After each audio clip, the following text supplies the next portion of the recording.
नमस्कार साथियों, मैं अतुल भारत और जैसा कि आप देख पा रहे हैं, आज हम कक्षा 8वीं की भूगोल की पाठ्यपुस्तक संसाधन एवं विकास उसका पार्ट 5 उद्योग है और उसके बारे में आज हम पढ़ने जा रहे हैं। जैसे कि आप देख पा रहे हैं कि हम सूती वस्त्र उद्योगों के बारे में पढ़ेंगे। इससे पहले हमने इस्पात जो उद्योग थे वह कहाँ कहाँ पर है, कैसे किस जगह पर वह संबंधित है, ये आपको समझ में आया कि जहाँ कच्चा माल होता है वहीं पे ही इस्पात उद्योग या कोई भी उद्योग है वो वहीं पे लगाया जाता है ज़्यादातर, जहाँ पर कच्चे माल का उपलब्धता आसानी से हो जाती है। तो ये जो उद्योग है ये अर्थशास्त्र के अंदर भी आपको पढ़ने को मिलेगा। बहुत अच्छा टॉपिक है, बहुत बेहतरीन टॉपिक है।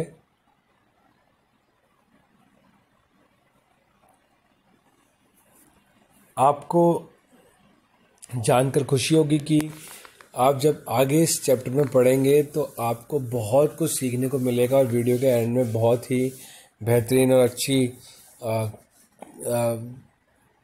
एक पद्धति है, एक माध्यम है जिसके द्वारा आप अपने पढ़ाई को बहुत अच्छा कर पाएंगे। तो हम बिना समय व्यर्थ करे शुरू करते हैं कि सूती वस्त्र उद्योग, धागे से कपड़े की बुनाई एक प्राचीन कला है। मतलब आपको पता है कि धागे से कैसे वस्त्रों को बुना जाता है, कपड़े बनाए जाते हैं, वो एक प्राचीन कला। और आपने पहले पढ़ा भी है साइंस में कि हमको जंतुओं से कौन से रेशे मिलते हैं और पेड़ पौधों से कौन से रेशे मिलते हैं। तो आपने देखा था कि उसके अंदर हम देखते हैं कि हमें जीव जंतुओं से कौन कौन सी चीज़ें मिलती हैं, कौन सी प्राकृतिक है और कौन सी मानव निर्मित है, और पेड़ों से कौन सी चीज़ मिलती है और पौधों से। जैसे आपको देख पा रहे हैं कि आप कपास जो है वह हमें किससे मिलता है, फसल से मिलता है, पेड़ पौधों से मिलता है। ऊन जो है वो जानवरों से मिलता है। सिल्क जो है वह कीटों से मिलता है। आपको पता है कि कीड़ा होता है रेशम का, वो सिल्क बनाता है। जूट और पटसन का प्रयोग वस्त्र निर्माण में होता है। तो जूट और पटसन भी आपको जो है वह पेड़ पौधों से मिलते हैं। तो आपको पता लगता है कि कितनी सारी चीज़ें हमें कैसे कहाँ मिलती है। तो जहाँ पर जिसकी बहुलता होगी, जिस पेड़ की, जिस जीव जंतु की, वहाँ पे हमें उसकी उत्पादकता मिलेगी, वहाँ पे सबसे ज़्यादा वो बनेगा और हम उसको वहीं पे ही प्रोसेस कर पाएंगे। वहीं पे ही मशीनें लगा के, मिल लगा के, कारखाने लगा के उसको बना पाएंगे। जैसे उपयोग में लाए गए कच्चे माल के आधार पर वस्त्र उद्योग का वर्गीकरण किया जा सकता है। रेशे वस्त्र उद्योग के कच्चे माल हैं।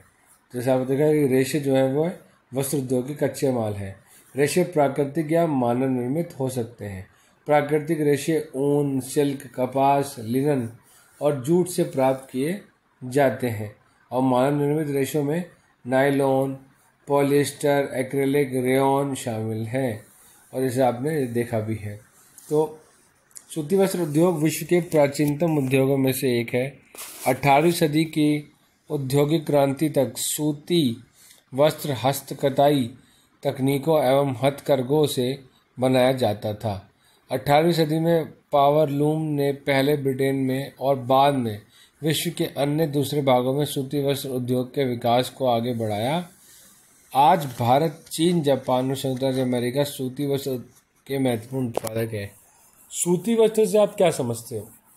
आपको पता है कि सूती वस्त्र कॉटन को कहा जाता है, और जो सूती है, सूत है, कॉटन है, वह हमें कपास के एक पौधे से, कॉटन के एक पौधे से मिलता है, जो कि भारत के आप देखेंगे कि पश्चिमी भाग में, सौराष्ट्र के इलाके में, काली मृदा में उगाया जाता है। तो अब क्या है, भारत के साथ साथ चीन में, जापान में, अमेरिका में भी सूती वस्त्र के काफ़ी महत्वपूर्ण उत्पादक हो गए हैं। क्यों हो गए? क्योंकि आप देखिए कि वहाँ पर भी ये सब चीज़ें मिलती होंगी। भारत में अत्युत्तम गुणवत्ता के सूती वस्त्र उत्पादन करने की गौरवपूर्ण परंपरा रही है। मतलब अति उत्तम, सबसे ज़्यादा अच्छा, best of the best quality का जो कपड़ा है वह भारत के अंदर मिलता रहा है, वो भी सूती कपड़ा। ब्रिटिश शासन से पूर्व हाथ से कते और हाथ से बुने हुए वस्त्रों का एक विस्तृत बाजार था। ढाका का मलमल, मुसलीपट्टनम की छींट, कालीकट के केलुको तथा बुरहानपुर सूरत व वडोदरा के सुनहरी जरी के काम वाले सूती वस्त्र गुणवत्ता और डिजाइनों के लिए विश्वविख्यात थे, लेकिन हाथ से बने होने के कारण सूती वस्त्र का उत्पादन महंगा और बनने में अधिक समय लेता था।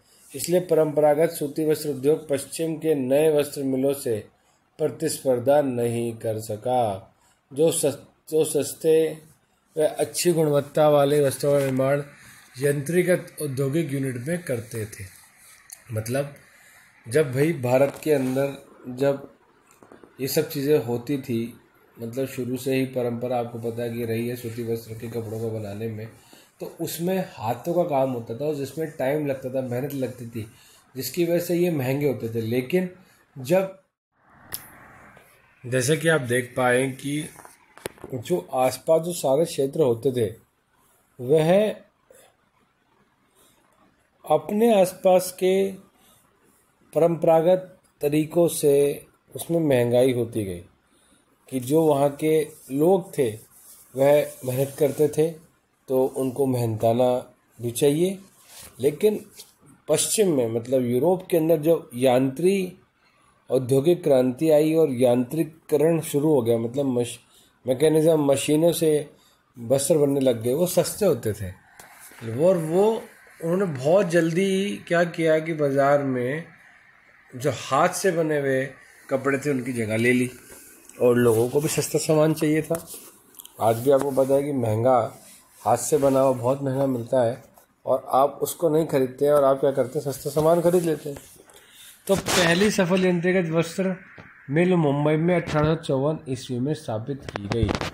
कोष्ण आर्द्र जलवायु, ये कोष्ण नहीं है, उष्ण होगी, उष्ण आर्द्र जलवायु, मशीन आयात के लिए पत्तन, कच्चे माल की उपलब्धता और दक्ष श्रमिक इस प्रदेश में इस उद्योग के द्रुत फैलाव में सहायक रहा। अर्थात मुंबई के अंदर जब 1854 में मशीनों के द्वारा जो ये कपड़े थे ये बनना शुरू हुए, तो वहाँ पे अच्छी उष्ण आर्द्र जलवायु, थोड़ी गर्म और हमेशा क्या कहते हैं जिसमें नमी रहती थी, वह मशीनों के आयात के लिए जो पत्तन था, मतलब मशीन आयात जो इंपोर्ट करने के लिए जो था वह पत्तन, कच्चे माल की उपलब्धता के दक्ष श्रमिक, मतलब कच्चा माल आपको पता है कॉटन कितना होता है महाराष्ट्र में, सौराष्ट्र के अंदर, और सौराष्ट्र में गुजरात मध्य प्रदेश का कुछ हिस्सा भी आता है, और दक्ष श्रमिक मतलब मेहनती और उसको काम करने वाले जो श्रमिक थे वो। तो आप ये देखें कि प्रारंभ में इस उद्योग महाराष्ट्र और गुजरात राज्य में अनुकूल आर्द्र जलवायु के कारण पनपा, लेकिन वर्तमान में आर्द्रता कृत्रिम रूप से उत्पन्न की जा सकती है। मतलब आज के टाइम पे कच्ची कपास शुद्ध होती है एवं वस्त्र उत्पादन प्रक्रिया में इसका वजन कम नहीं होता। देखिए मैं आपको बताता हूँ इसका अर्थ क्या है, आपको समझ में आएगा इसका अर्थ क्या है कि अभी वर्तमान समय में क्या करना पड़ता है कि आर्द्रता जो कि ह्यूमिडिटी है, पानी की जो मात्रा है वायुमंडल में, वह आर्टिफिशियल कृत्रिम रूप से नकली उत्पन्न किया जा सकता है और कच्ची कपास शुद्ध होती है एवं वस्त्र उत्पादन प्रक्रिया में इसका वजन भी कम नहीं होता। इसलिए उद्योग भारत के विभिन्न भागों में फैल गया। ठीक है, अब आप देखिए कि लेकिन वर्तमान क्या होता है कि जब कच्ची कपास जो शुद्ध होती है उसका जो उत्पादन है उसमें वजन कम नहीं होता है, भारी रहती है, और क्या कहते हैं इसी कारण से भारत के अंदर ये बहुत फैला था। कोयम्बटूर, कानपुर, चेन्नई, अहमदाबाद, मुंबई, कोलकाता, लुधियाना, पुडुचेरी और पानीपत कुछ अन्य महत्वपूर्ण केंद्र हैं। अहमदाबाद गुजरात में साबरमती नदी के तट पर स्थित है। 1859 में यहाँ पहली सूती मिल स्थापित हुई थी। यथाशीघ्र ही मुंबई के बाद भारत का दूसरा सबसे बड़ा वस्त्र निर्माता नगर बन गया। अहमदाबाद को प्राय भारत का मैनचेस्टर कहा जाता है। अनुकूल अवस्थिति की कारक अहमदाबाद में सूती वस्त्र उद्योग के विकास में सहायक थे। अहमदाबाद कपास उत्पादन करने वाले क्षेत्र के बहुत निकट स्थित है। यहाँ कच्चा माल आसानी से उपलब्ध होता है। यही मैं आपको समझा रहा था कि देखिए किस प्रकार से जहाँ पे आसानी से कच्चा माल उपलब्ध होता है वहाँ पे क्या होता है, वहाँ पे बिजनेस आसानी से लग जाता है। जलवायु कटाई और बुनाई के लिए आदर्श है। सपाट भूभाग और भूमि के आसानी से उपलब्धता मिलों की स्थापना में उपयुक्त है। गुजरात और महाराष्ट्र राज्य की घनी आबादी इस उद्योग को कुशल और अर्धकुशल श्रमिक उपलब्ध कराते हैं। सुविकसित सड़कें और रेल मार्गों का जाल सूती वस्त्र को देश के विभिन्न भागों में आसानी से पहुंचाने में मदद करता है। रेलवे है, इधर से उधर जो सूती वस्त्र है उसको पहुंचाने के लिए आसान है। वहाँ पर आसानी से वर्कर मिल जाते हैं, लेबर मिल जाती है, श्रमिक मिल जाते हैं जो कि स्किल्ड है, कुछ सेमी स्किल्ड हैं, मतलब अर्ध कुशल हैं, बट उनको ये क्षेत्र बहुत बढ़िया मिला जहाँ पे आसानी से कारखाने लगा सके। सपाट भूभाग था, भूमि की आसानी से उपलब्धता थी, मतलब आसानी से भूमि मिल जाती थी। अब तभी आप देखेंगे अहमदाबाद मिल कितने सारे, जो अगर आप देखेंगे एक आंदोलन भी था अहमदाबाद मिल का 1918 के अंदर, तो उसमें गांधी जी ने मिल मजदूरों के लिए बहुत मदद करने का प्रयास किया था, तो जिसकी वजह से वो बहुत फेमस भी हुए। ये गुजरात में है, और गुजरात इसलिए अब बहुत ज़्यादा फेमस रहा कपड़े उत्पादन के लिए भी। जैसे आपने देखा कि यहाँ पे लिखा है कि मैनचेस्टर अनुकूल अवस्थिति कारक अहमदाबाद में सूती वस्त्र उद्योग के विकास में सहायक थे। अहमदाबाद कपास उत्पन्न करने वाले क्षेत्र के बहुत निकट स्थित है। अभी जैसे कि आपने देखा कि भारत का मैनचेस्टर कहलाने वाला अहमदाबाद क्यों मैनचेस्टर कहलाया जाता है, इसके बारे में हम बात करेंगे। यूरोपीय महाद्वीप में ब्रिटेन में एक बहुत महत्वपूर्ण मैनचेस्टर एक जगह है जहाँ पर सूती वस्त्र का उद्योग है, और अहमदाबाद के आसपास जो सौराष्ट्र का क्षेत्र है वहाँ पर आप देखेंगे कि बहुत अच्छी अवस्थिति का अर्थ है, वहाँ पे जो सामान मिलता है अर्थात जो कपास की खेती होती है वहाँ से क्या मिलता है, कच्चा माल मिलता है, आसानी से क्या होता है उपलब्ध हो जाता है। इसी कारण से भारत का जो मैनचेस्टर है वह क्या कहलाता है, मैनचेस्टर अहमदाबाद शहर कहलाता है। जलवायु कटाई और बुनाई के लिए आदर्श है। सपाट भूभाग और भूमि की आसानी से उपलब्धता मिलों की स्थापना में उपयुक्त है। गुजरात और महाराष्ट्र की घनी आबादी इस उद्योग को कुशल और अर्धकुशल श्रमिक उपलब्ध कराते हैं। सुविकसित सड़कें और रेल मार्गों का जाल सूती वस्त्र को देश के विभिन्न भागों में आसानी से पहुंचाने में मदद करता है। मतलब जो वहाँ पे बहुत अच्छी जो सड़कें हैं, जो रेल मार्ग है, उसके द्वारा बहुत आसानी से जो सामान है, जो वहाँ पे कच्चा माल है, उसकी उपलब्धता तो हो ही जाती है, साथ ही साथ वह वहाँ से आगे दूसरे राज्यों में पहुँचाया जाता है। इस तरह इसकी बाजार तक सरल पहुँच उपलब्ध है। नज़दीक में मुंबई पत्तन इसे मशीनों का आयात करने और सूती वस्त्र के निर्यात की सुविधा प्रदान करता है। इवन अहमदाबाद का भी जो पत्तन है वो बहुत महत्वपूर्ण पत्तन, मतलब जो बंदरगाह है जहाँ से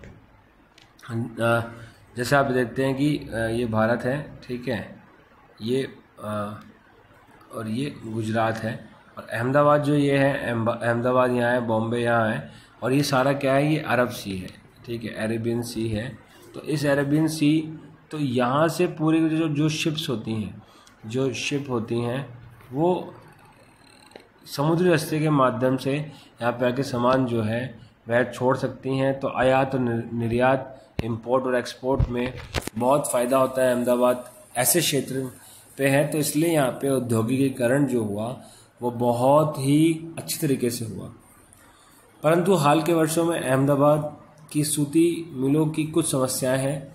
बहुत से वस्त्र मिल बंद हो चुके हैं। देश में नए वस्त्र केंद्रों का विकास और अहमदाबाद की मिलों में मशीन प्रौद्योगिकी का नवीनीकरण ना होना इसका प्रमुख कारण है। अर्थात जो कि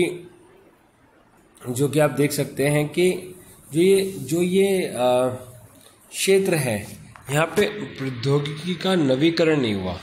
ठीक है, जो टेक्नोलॉजी है, प्रौद्योगिकी का मतलब होता है टेक्नोलॉजी, तो टेक्नोलॉजी बहुत ज़्यादा नहीं बढ़ी है। उसकी वजह से क्या हुआ कि उसकी वजह से ये हुआ कि जो टेक्नोलॉजी ना बढ़ने के कारण अहमदाबाद में सूती वस्त्र उद्योग का में थोड़ी समस्याएं हुई और जो बाकी कंपटीशन बढ़ गया, बाकी क्षेत्रों में भी सूती वस्त्र उद्योग जो है अभी बढ़ने लग गए।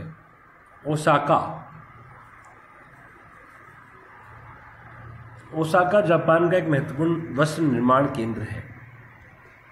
आप देख सकते हैं ओसाका भी कभी क्वेश्चन भी आएगा तो आप बता सकते हैं कि जो ओसाका है वह कहाँ है। वो जापान के अंदर है ओसाका, है ना। तो ओसाका महत्वपूर्ण एक वस्त्र निर्माण का केंद्र है जो कि जापान में है और यह जापान का मैनचेस्टर के नाम से जाना जाता है। अब आप बोलेंगे कि मैनचेस्टर है क्या चीज़, तो मैनचेस्टर जो है मैंने आपको बताया कि यूरोप के अंदर एक ऐसा क्षेत्र है, एक ऐसा शहर है जहाँ पे बहुत ज़्यादा औद्योगिकरण होता है, बहुत ज़्यादा सूती वस्त्र का उद्योग है। इसी कारण से वहाँ पे जो है उसको उस क्षेत्र को मैनचेस्टर कहते हैं। और जो क्षेत्र है ओसाका जैसे जापान का मैनचेस्टर है, अहमदाबाद जैसे भारत का मैनचेस्टर है, तो जहाँ पे भी आपको याद रखना है कि जो मैनचेस्टर है वह सूती वस्त्र से संबंधित है। ठीक है, सूती वस्त्र, ठीक है, कॉटन इंडस्ट्री, ठीक है। तो ओसाका में सूती वस्त्र उद्योग का विकास कई भौगोलिक कारणों से हुआ। यहाँ पे भी सेम वही चीज़ें हैं। ओसाका के चारों ओर का विस्तृत मैदान सूती वस्त्र मिलों के विकास के लिए आसानी से भूमि की उपलब्धता सुनिश्चित करता है। मतलब मिलें लगाने के लिए, फैक्ट्री लगाने के लिए वहाँ पे ज़मीन है, ज़मीनें अच्छी मात्रा में हैं और सपाट ज़मीनें हैं। क्योंकि आप देखेंगे कि जापान जो है बहुत बड़े टापू, बहुत सारे टापुओं पर है और उस देश, वो ऐसा देश है बहुत सारे टापुओं से मिलकर वो देश बनता है। लेकिन वहाँ पर भी एक ऐसा क्षेत्र है, विस्तृत भूभाग है, बहुत बड़ी जगह पे, क्योंकि बहुत बड़े बड़े टापू हैं, इसलिए वहाँ पर भी फैक्ट्री बनाने के लिए उपयुक्त एक सही जगह मिली लोगों को, इसलिए वहाँ पर भी सूती वस्त्र उद्योग बढ़ पाया। अब देखिए कोष्ण आर्द्र जलवायु कताई, मतलब जो कताई व बुनाई के लिए बहुत उपयुक्त है। जो कटाई और बुनाई, जो कताई होती है सूत की, जो कताई होती है, उसके बाद में जो उसकी बुनाई होती है, उसके लिए बहुत महत्वपूर्ण है, बहुत लाभकारी है। यूडो नदी मिलों के लिए पर्याप्त जल उपलब्ध कराती है। देखो आपको एक क्वेश्चन और मिलेगी, जो यूडो नदी है, यूडो नदी जो है वह कहाँ पर है, तो यूडो नदी जो है वह कहाँ पर है, वह जापान में है यूडो नदी। और ये ओसाका के आसपास है, ओसाका शहर के पास में है। और ये बहुत सारा पानी जो है वह फैक्ट्रियों को क्या करती है, उपलब्ध कराती है। नदी मिलों के लिए पर्याप्त जल उपलब्ध कराती है। श्रमिक आसानी से उपलब्ध हैं, मतलब जो काम करने वाले वर्कर्स हैं वह आसानी से मिल जाते हैं। पत्तन की अवस्थिति कच्चे कपास को आयात करने और वस्त्रों के निर्यात की सुविधा उपलब्ध कराती है। जैसे मैंने भी आपको बताया कि समुद्री मार्गों के द्वारा सामान, कच्चे माल का आना, फिर वो बन के तैयार होने के बाद में दूसरे देशों में जाना, इसकी वजह से यहाँ पर जो मिलें हैं उनका सेटअप होना बहुत आसानी से स्टार्ट हुआ। और वहाँ पे ये जो उद्योग था, जो ये इंडस्ट्री थी सूती वस्त्र की, वह बहुत जल्दी डेवलप होने लगी, बहुत जल्दी विकसित होने लग गई। ओसाका का वस्त्र उद्योग पूर्णतः आयातित कच्चे मालों के ऊपर निर्भर है। अब देखिए, भारत में हम कपास जो है वे क्या करते हैं, उगाते हैं, और इसलिए भारत में अहमदाबाद के आसपास के क्षेत्र में कच्चा माल आसानी से मिल जाता था। लेकिन आप ये देखिए कि जो ये है, जो ओसाका है, ओसाका में कच्चा माल नहीं है, लेकिन कच्चा माल इसको मिल जाता है। कहाँ से मिलता है, देखिए, कपास मिस्र, इजिप्ट, भारत, चीन और यूएसए से आयात की जाती है। आयात मतलब इंपोर्ट करना, आना। देश में, हमारे देश में जब कोई सामान आता है तो उसे कहते हैं आयात करना। ठीक है, इंपोर्ट, इन अंदर करना, और एक्सपोर्ट मतलब बाहर करना। ठीक है, तो इंपोर्ट और एक्सपोर्ट के लिए वो जो पत्तन है वह बहुत महत्वपूर्ण है। और कच्चा माल जो है वो भारत से, चीन से, मिस्र से, इजिप्ट जिसे कहते हैं, और यूनाइटेड स्टेट ऑफ अमेरिका मतलब संयुक्त राज्य अमेरिका से मिल जाता है। परिष्कृत उत्पाद अधिकांशतः निर्यात किया जाता है, मतलब जो परिष्कृत उत्पाद है जो बन जाता है, ठीक है, वो निर्यात किया जाता है, बाहर भेजा जाता है। उच्च गुणवत्ता और कम मूल्य की वजह से उसका एक अच्छा बाजार है, मतलब हाई क्वालिटी है और रेट भी जो है वो डाउन, ज़्यादा महंगा नहीं है।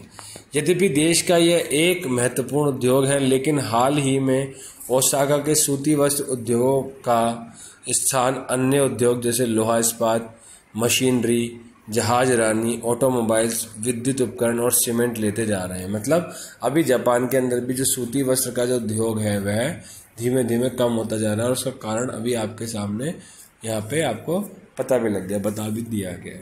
ठीक है, अब देखिए ये जो चैप्टर है, इस चैप्टर में कुछ करके सीखे, थोड़ा महत्वपूर्ण सा।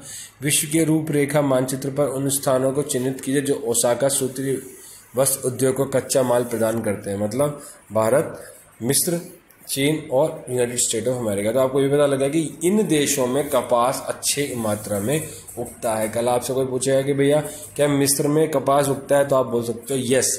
क्यों? क्योंकि वह इतना उसके अंदर माल वह उगाता है कि वह दूसरे देश को भी दे सके, जापान जैसे बड़े देश को भी, डेवलप कंट्री को भी काम करने के लिए दे सके।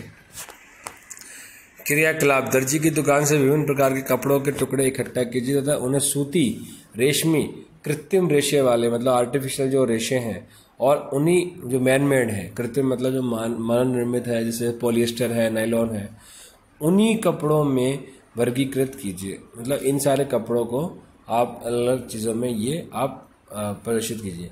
अब देखिए संसाधन में विकास का जो महत्वपूर्ण, बहुत महत्वपूर्ण चैप्टर है, ये ऑलमोस्ट डन हो गया। लेकिन मैं आपको पहले बता दूं कि एक हमने वादा किया था कि हम आपको वीडियो के लास्ट में कुछ चीज़ बताएंगे जिससे आपकी पढ़ाई बहुत अच्छी हो जाएगी। तो मैं बताऊं कि हम सहज योग के बारे में आपको बताना चाह रहे हैं। सहज योग जो है वह बहुत सुंदर एक मेडिटेशन है, बहुत सुंदर ध्यान की एक, आप ये कह सकते हैं, एक मेथड है। और उस मेथड से आप अपने आप को बहुत जल्दी ही पढ़ाई में अच्छा कर पाएंगे। उसका कारण क्या है? क्योंकि उससे आपका कंसंट्रेशन पावर बढ़ जाएगा। जब हम ध्यान करते हैं, ध्यान करने से हमारा जो कंसंट्रेशन पावर है वो बहुत अच्छा हो जाता है, बहुत जल्दी डेवलप होने लग जाता है। हमारे अंदर सेल्फ कॉन्फिडेंस आता है। हमारा जो चित्त इधर से उधर भागता है, मतलब हम कभी कभी पढ़ाई करने बैठते हैं बट हमारा क्या होता है कि ध्यान नहीं लगता है, हमारा मन करता है कि हम खेलने चले जाएं, और जब हम खेलते हैं तो हमें ध्यान आता है, अरे यार मेरा तो होमवर्क ही नहीं हुआ। तो इसलिए हमारा जो चित्त है वो स्ट्रांगली एक जगह हो जाए, हमारी मेमोरी पावर बढ़ जाए, हम किसी चीज़ को याद रखें। कभी कभी क्या होता है कि हमें होमवर्क मिलता है या हमारा कोई काम होता है, कोई भी काम होता है, ज़रूरी नहीं है, कोई अभिभावक भी इसको देख रहा होगा, कोई टीचर भी देख रहे होंगे इस वीडियो को, और बहुत सारे तो हमारे सभी साथी लोग देख ही रहे हैं। तो वो जानते हैं कि कितना सारा हमारे जीवन में डेली काम होते हैं, लेकिन हम भूल जाते हैं बिकॉज हमारी मेमोरी पावर इतनी स्ट्रांग नहीं होती है, और हमारा ध्यान इधर उधर ही भटकता रहता है, कभी कोई काम कभी कोई काम, ऐसे काम जो हमें क्या कहते हैं नहीं इतने इम्पोर्टेंट नहीं है, वो भी हम पहले कर लेते हैं, बट इम्पोर्टेंट काम हम छोड़ देते हैं। तो हमारे अंदर वो स्ट्रॉन्ग मेमोरी हमें मिलती है, वो हमें कंसंट्रेशन मिलता है कि हमें पहला काम हमारे लिए क्या है, इम्पॉर्टेंट क्या है। पढ़ाई के लिए, एक स्टूडेंट के लिए पढ़ाई से इम्पोर्टेंट कुछ नहीं है। उसके शरीर पे ध्यान देने के लिए कि भाई अच्छा खाना, साफ सुथरे रहना, होमवर्क करना, क्लास का काम, एग्ज़ाम्स की तैयारी करना, कोई भी, उसके लिए पढ़ाई बहुत महत्वपूर्ण है। तो उसके लिए हमें कंसंट्रेशन मिलता है कि जब तक हम अपना काम पूरा नहीं करेंगे, उस चैप्टर के बारे में पूरी तरीके से नॉलेज नहीं इकट्ठा करेंगे। जैसे अभी हमने ओसाका के बारे में पढ़ा, अहमदाबाद के बारे में पढ़ा, यूडो नदी के बारे में पढ़ा, सूती वस्त्र उद्योग के अंदर इतनी सारी चीज़ें पढ़ी जो हमें पहले नहीं पता थी, और इससे क्वेश्चन आएगा, इन्हीं चीज़ों से क्वेश्चन बनेगा कि सूती वस्त्र उद्योग किन किन देशों में फैला हुआ है, मैनचेस्टर कहाँ पे है। और ये छोटे छोटे वे प्रश्न हैं, ये आपको बहुत आगे बढ़ा देंगे। इसलिए ज़रूरी है कि हम ध्यान ज़रूर करें, चाहे थोड़ी देर के लिए बैठे मेडिटेशन करें। जो टीचर्स इस वीडियो को देख रहे हैं, जो भी पेरेंट्स इस वीडियो को देख रहे हैं, मैं उनसे रिक्वेस्ट करूँगा, मैं उनको निमंत्रण दूंगा, उनको इनवाइट करूँगा कि वो सहयोग करें। और सहयोग बिल्कुल फ्री है, इसका कोई भी कॉस्ट नहीं है, इसकी कोई भी चार्जेस नहीं है। जैसे कि आप हमारी वीडियो देखते हैं, आपको अच्छा लगता है और आप इसलिए बार बार इस वीडियो को आगे पहुंचाते हैं, ऐसे ही आप जब सहयोग करेंगे तो आपको समझ में आएगा कि हम इतने कॉन्सेंट्रेट होकर क्यों पढ़ाई करवा पाते हैं या पढ़ कैसे पाते हैं, क्योंकि उसका सिर्फ एक ही कारण है, सहयोग। तो आप लोग सहयोग करें और अपने साथियों तक इस वीडियो को पहुंचाएं ताकि उनका भी जो जीवन है वो अच्छा हो। एक बार ज़रूर करें, उसके बाद में आप अपना अनुभव ज़रूर शेयर करें कि आपको कैसा महसूस हुआ। ये वीडियो यहीं तक थी। अब इसके बाद हम इसके क्वेश्चन आंसर सेट करेंगे जो कि हम नेक्स्ट वीडियो में लेके आएंगे। आप हमारे साथ ऐसे ही बने रहिए, चैनल को सब्सक्राइब कीजिए, दोस्तों तक वीडियो पहुंचाइए। कैसा लगा ज़रूर बताइए और जल्दी मिलेंगे नेक्स्ट वीडियो में। तब तक के लिए जय हिंद, जय भारत। ऐसे ही पढ़ते रहिए, मस्त रहिए, व्यस्त रहिए, खेलते रहिए, कूदते रहिए साथ में, और अच्छा खाना खाइए, संतुलित आहार लीजिए। जल्दी जल्दी सुबह उठ के अपना पढ़ाई करके अपना काम निपटाइए और रात को भी जल्दी सोने का प्रयास कीजिए। अपने बड़ों का आदर कीजिए, अपने गुरुजनों का सम्मान कीजिए। जो भी आपके घर में उनको ग्रेटिट्यूड करना सीखिए। सुबह गुड मॉर्निंग बोलिए, रात को गुड नाइट बोलिए सोते हुए। जो आस पड़ोस में बड़े लोग हैं उनको नमस्ते करना सीखिए। देखिए कि आप कितने अच्छे स्टूडेंट बन पाएंगे। ये हमारी संस्कृति है, ये हमारी सभ्यता है। इसके ज़रिए ही हम बहुत आगे बढ़ सकते हैं। भारत जैसे महान देश में आप रहते हैं जहाँ पे हम सब लोग इतने प्यार से एक दूसरे का साथ देते हैं, स्कूल में जाते हैं और इतनी महान संस्कृति हमारी है, तो हमें उसका सम्मान करना है। और सहयोग के द्वारा हम अपने आसपास के संस्कृति को भी समझ पाएंगे, सभ्यता को समझ पाएंगे और अपने अंदर जो गुण हैं जो हमें ऑलरेडी हमें मिले हुए हैं हम उसको भी और अपने अंदर बढ़ा सकते हैं। तो आपके लिए ये वीडियो थी। जल्दी मिलेंगे नेक्स्ट वीडियो में। तब तक के लिए जय हिंद, जय भारत। स्वस्थ रहिए, मस्त रहिए, सहयोग अपनाइए और जीवन को अपने आगे बढ़ाइए।